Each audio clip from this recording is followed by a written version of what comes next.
Bonjour, je m'appelle Michel Aron, je dirige la société Adesol Construction. On est spécialisé et même dans l'expertise du joint de dilatation, ce qui nous permet de conseiller et même de fabriquer, de concevoir le joint de dilatation adéquat dans les situations les plus difficiles. Nous réalisons en compagnie d'architectes et d'entreprises de pose des installations dans les aéroports, des installations dans les hôpitaux. Et nous sommes aujourd'hui sur le salon ML 2020 pour présenter un nouveau produit qui est le K3D et qui permet d'avoir une amplitude de plus ou moins 1 mètre, ce qui est assez exceptionnel, et je crois même que c'est le record mondial en amplitude. Il a été conçu spécialement pour les bâtiments montés sur dumper et dumper caoutchouc pour des situations sismiques importantes.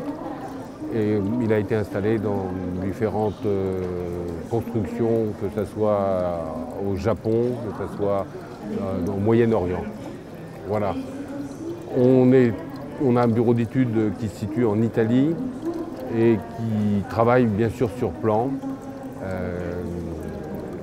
La région parisienne est devenue pour nous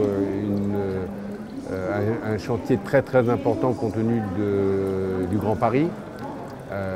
Le trafic à venir étant si important que des réalisations parasismiques sont obligatoires pour contrecarrer les micro-vibrations que les bâtiments vont connaître et risquent d'être endommagés par ces micro-vibrations. Le joint de dilatation a pendant très longtemps été négligé, voire même absent des réalisations architecturales parce que forcément un peu moins esthétique. Aujourd'hui, c'est une obligation. On peut parler des Eurocodes qui règlent, des Eurocodes 8 en particulier, qui règlent la loi, la normalisation concernant le sismique.